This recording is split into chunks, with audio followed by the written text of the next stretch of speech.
Assalamualaikum warahmatullahi wabarakatuh. Salam sejahtera untuk kita semua. Halo para peserta didik hebat Kota Tangerang. Bagaimana kabarnya? Semoga sehat selalu ya.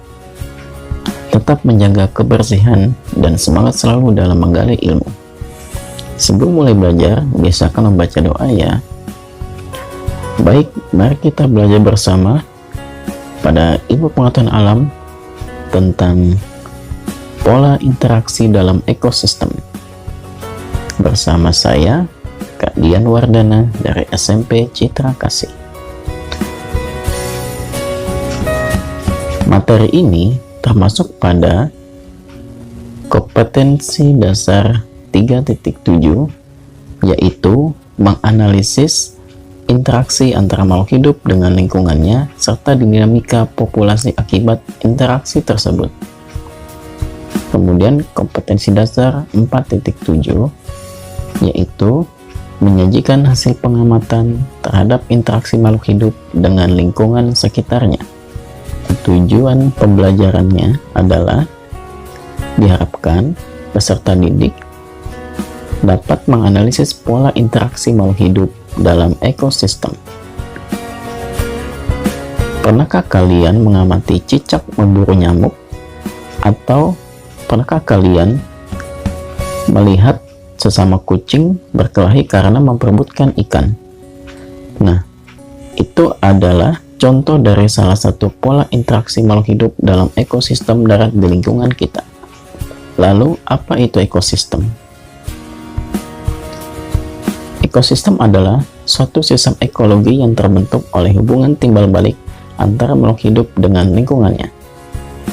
Di mana ekologi itu termasuk cabang ilmu biologi yang mempelajari interaksi antara makhluk hidup dengan makhluk hidup lain dan juga dengan lingkungan sekitarnya. Sehingga ekosistem itu adalah sistem interaksi antara makhluk hidup dengan makhluk hidup lain atau makhluk hidup dengan lingkungannya yang terbentuk oleh hubungan timbal balik antara makhluk hidup dengan makhluk hidup atau makhluk hidup dengan lingkungannya. Dalam ekosistem terdapat dua komponen. Yang pertama adalah komponen biotik. Komponen biotik adalah komponen makhluk hidup terdiri atas mikroorganisme, tumbuhan, hewan, dan manusia. Komponen yang kedua yaitu abiotik yang terdiri atas tanah, air, udara, cahaya, dan suhu, di mana akan terjadi interaksi baik antara komponen biotik dengan komponen biotik, atau komponen biotik dengan abiotik, atau komponen abiotik dengan biotik. Interaksi antara makhluk hidup dengan makhluk hidup yang lain. Interaksi makhluk hidup dengan makhluk hidup yang lain dapat terjadi melalui rangkaian peristiwa makan dan dimakan untuk mendapatkan energi. Nah, jaring-jaring makanan ini merupakan kumpulan dari berbagai rantai makanan dalam satu ekosistem. Energi yang dimiliki pada makhluk hidup dapat dilihat pada piramida makanan. Piramida makanan menggambarkan tingkatan tropik. Topik pertama yang memiliki jumlah energi terbesar dimiliki oleh tumbuhan sebagai produsen. Tingkatan tropik yang kedua dimiliki oleh hewan pemakan tumbuhan atau herbivora sebagai konsumen tingkat 1. Pada tingkatan tropik 3 ditempatkan oleh hewan pemakan daging atau karnivora sebagai konsumen tingkat 2.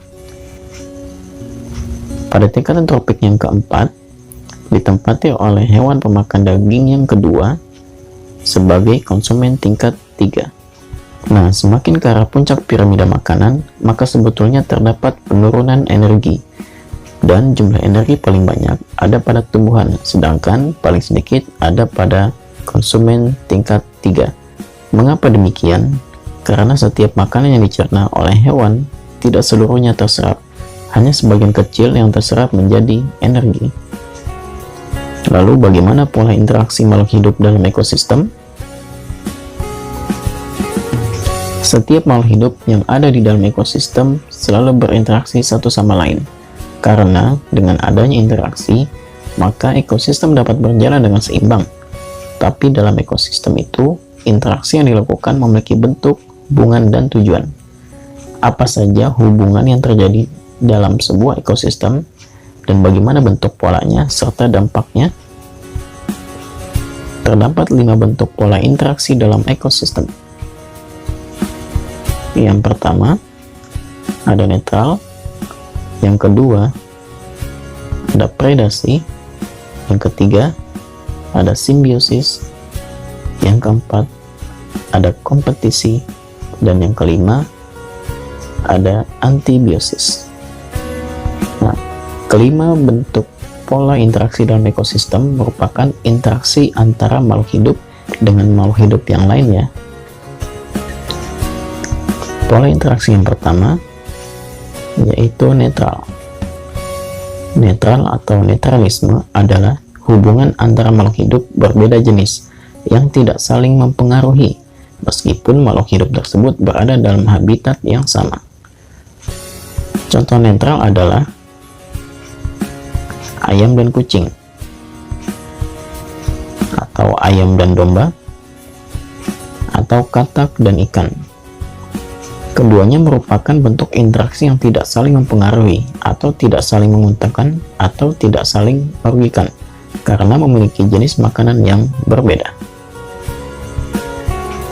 Yang kedua, pola interaksi dalam bentuk predasi. Predasi adalah bentuk interaksi antara predator atau pemangsa dan mangsanya, atau disebut prey, pada suatu ekosistem. Contoh predasi yaitu singa yang memangsa zebra, atau burung elang yang memangsa rubah. Peristiwa ini juga bisa dikatakan peristiwa makan dan dimakan, di mana pemangsa mematikan buruannya terlebih dahulu secara seketika. Setelah itu, mereka memakan hasil buruannya. Selanjutnya yang ketiga adalah simbiosis. Simbiosis adalah pola interaksi atau hubungan antara dua organisme yang berbeda. Simbiosis terbagi menjadi 3. Yang pertama, simbiosis mutualisme. Simbiosis mutualisme adalah hubungan antara dua organisme yang berbeda yang saling menguntungkan. Contohnya adalah lebah dan bunga. Lebah mendapatkan sari dari bunga, sedangkan bunga mendapatkan bantuan dalam penyerbukannya. Contoh yang kedua adalah komensalisme. Simbiosis komensalisme adalah hubungan antara dua organisme yang berbeda, di mana organisme yang satu mendapatkan keuntungan, sedangkan organisme yang lainnya tidak mendapatkan keuntungan atau tidak mendapatkan kerugian, atau dengan kata lain tidak terpengaruhi. Contohnya adalah tumbuhan pakis rusa dan pohon mangga. Tumbuhan pakis rusa mendapatkan cahaya, sedangkan pohon mangga tidak mendapatkan apa-apa. Dan simbiosis yang ketiga adalah simbiosis parasitisme. Simbiosis parasitisme adalah hubungan antara dua organisme yang berbeda, di mana organisme yang satu mendapatkan keuntungan dari makhluk hidup yang lainnya. Contohnya yaitu nyamuk yang menyerang manusia. Nyamuk mendapatkan darah manusia, sedangkan manusia terinfeksi oleh virus yang dibawa oleh nyamuk, sehingga secara perlahan manusia atau inangnya akan perlahan-lahan menjadi sakit, bahkan bisa mencapai kematian. Pola interaksi yang keempat yaitu kompetisi. Kompetisi adalah hubungan antara dua makhluk hidup atau lebih yang bersaing untuk mendapatkan sesuatu, seperti kompetisi memperebutkan makanan atau kompetisi memperebutkan wilayah kekuasaan. Kompetisi terbagi menjadi 2. Yang pertama adalah kompetisi intraspesifik. yaitu sebuah kompetisi yang terjadi antara dua makhluk hidup berjenis sama dalam ruang ekologi. Contohnya adalah kedua singa yang sama memperebutkan makanan atau memperebutkan wilayah kekuasaan. Yang kedua adalah kompetisi interspesifik, yaitu sebuah kompetisi yang terjadi antara dua makhluk hidup yang berbeda jenis dalam ruang ekologi. Contohnya, singa berkompetisi dengan harimau untuk memperebutkan makanan atau untuk memperebutkan daerah kekuasaan. Yang kelima adalah antibiosis. Antibiosis adalah hubungan atau interaksi antara makhluk hidup yang satu dapat menghambat perkembangan suatu makhluk hidup yang lainnya karena adanya makhluk hidup lain yang mengeluarkan racun pengganggu pertumbuhan. Contohnya misalnya jamur penicillium. Jamur ini menghambat pertumbuhan beberapa jenis bakteri sehingga tidak bisa berkembang biak. Contoh yang lainnya adalah gulma yang menghambat pertumbuhan tanaman di sekitarnya. Berikut adalah sebagai latihan. Perhatikan gambar jaring-jaring makanan dan analisislah. Apa pola interaksi yang terjadi pada jaring-jaring makanan? Mengapa? Dan apa perbedaannya dengan simbiosis parasitisme? Latihan yang kedua, silakan analisis kembali dengan memperhatikan gambar jaring-jaring makanan. Apakah yang akan terjadi jika populasi tikus, belalang, dan ular berkurang? Dan perhatikan gambar piramida makanan. Mengapa pada tingkat tropik yang paling bawah memiliki unit energi yang paling besar, sedangkan pada tingkat yang keempat memiliki energi paling sedikit?